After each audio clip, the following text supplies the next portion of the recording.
नमस्कार, the voice news से मैं प्रगति सिंह, जहां प्रतिदिन हम बताते हैं आपके आसपास की जुड़ी घटनाओं के बारे में, जिसका है सीधे जनता से सरोकार। एक नजर आज की सुर्खियों पर। वलसाड रूरल पुलिस और मुंबई के चूनाभट्टी चेंबूर पुलिस ने संयुक्त ऑपरेशन चलाकर बड़ी सफलता हासिल की है। पुलिस ने हिंगराज इलाके से 7.5 किलो चरस बरामद की है। इस केस की शुरुआत मुंबई के चूनाभट्टी चेंबूर पुलिस द्वारा रहीम शेख की गिरफ्तारी से हुई थी। पूछताछ में रहीम ने कबूला कि उसने चरस वलसाड के भागल गांव के नितिन टंडेल से ली थी। इस जानकारी के आधार पर मुंबई पुलिस ने वलसाड एसपी डॉक्टर करणराज वाघेला और वलसाड रूरल पीआई भाविक जितिया से संपर्क किया।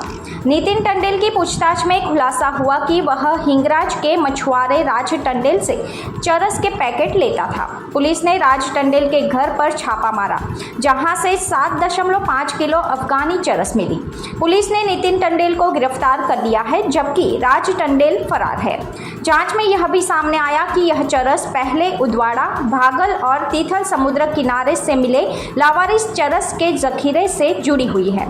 मछली पकड़ने के दौरान मिले इस जखीरे को पुलिस को सौंपने के बजाय आरोपियों ने पैसों की लालच में गैर कानूनी रूप से अपने पास रख लिया था। पुलिस ने इस मामले में आगे की जांच शुरू कर दी है। दी वॉइस न्यूज के लिए ओलिवर ठक्कर की रिपोर्ट। मुंबई પોલીસના ચૂનાભટ્ટી પોલીસ સ્ટેશન છે મુંબઈ ચૂનાભટ્ટી પોલીસ સ્ટેશન વિસ્તારમાં એક રહીમ નામનો વ્યક્તિ 2 કિલો જેટલા ચરસના જથ્થા સાથે પકડાયો હતો।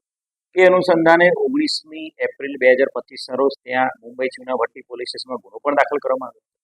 એની ઇન્ટ્રોગેશન દરમિયાન આ જે મુદ્દામાલ છે ચરસનો એ વલસાડના જે ડુંગરી પોલીસ વિસ્તારનું જે નાની ભાગળ ગામ છે એના નીતિન ટંડેલ નામના વ્યક્તિ પાસેથી એણે મેળવ્યો હોવાની હકીકત દર્શાવેલી હતી, જેના આધારે તાત્કાલિક મુંબઈના ડીસીપી સાહેબ ડાયરેક્ટલી એમણે અમારી સાથે સંપર્ક કર્યો હતો અને મુંબઈ પોલીસની ટીમ આપણી વલસાડ રૂરલ અને ડુંગરી પોલીસ સ્ટેશન બંને ટીમો સાથે જોડાયેલી હતી। સૌથી પહેલાં નીતિન ટંડેલને પકડી પાડવામાં આવ્યો હતો અને નીતિન ટંડેલને વલસાડ રૂરલ પોલીસ સ્ટેશન ખાતે લાવી એની ડિટેલ્ડ પૂછપરછ કરવામાં આવી હતી અને નીતિન ટંડેલે આ જે મુદ્દામાલ છે એણે રાજ ટંડેલ સાથે મળીને રાજના ઘરમાં છુપાવેલો છે એવી એક ચોક્કસ એની પાસેની ઇન્ટ્રોગેશનમાં માહિતી મળેલી હતી અને જેના આધારે મુંબઈ પોલીસની ટીમ અને વલસાડ રૂરલની ટીમ પીઆઈ ભાવિક જીતિયા અને એની સાથે આપણી વલસાડ રૂરલ પોલીસની ટીમ એમ બંને ટીમોએ સંયુક્ત રેડ 20મી તારીખે મોડી રાત્રે એટલે 21મી તારીખની અર્લી મોર્નિંગ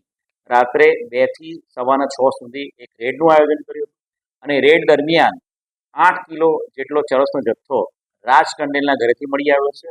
ખૂબ મોટી સફળતા વલસાડ રૂરલ પોલીસ અને મુંબઈ પોલીસના સંયુક્ત ઓપરેશનમાં મળી છે અને મુંબઈ પોલીસના ચૂનાભટ્ટી પોલીસ સ્ટેશન ખાતે આ અનુસંધાને ગુનો દાખલ કર્યો છે, જેની અંદર રહીમ શેખ, નીતિન ટંડેલ બંને આરોપીની ધરપકડ કરવામાં આવી છે અને એ ઉપરાંત રાજ ટંડેલ જેના ઘરેથી આ મુદ્દામાલ મળ્યો છે એ રાજ ટંડેલને હાલ વોન્ટેડ બતાવવામાં આવ્યું છે। હાલ જે પૂછપરછ નીતિન ટંડેલની કરવામાં આવી છે એ પ્રમાણે આ જે મુદ્દામાલ છે એમને દરિયામાં તરતો આ મુદ્દામાલ મળ્યો હતો અને મુદ્દામાલ તરતો જ એમને મળ્યો હતો એમણે ત્યાંથી લઈને ઘરમાં સંતાડી દીધો હતો અને આ મુદ્દામાલ બાબતે વલસાડમાં કોઈને ખબર ના પડી જાય એ ધ્યાને રાખીને એ લોકોએ ચોરી છુપે ખાનગી રીતે એને મુંબઈમાં એને વેચવાનું ચાલુ કર્યું હતું અને જેમાં એ લોકો પહેલાં જ પકડાઈ ગયા। खबरों में बने रहने के लिए तो वॉइस न्यूज को सब्सक्राइब करें और बेल आइकन दबाएं।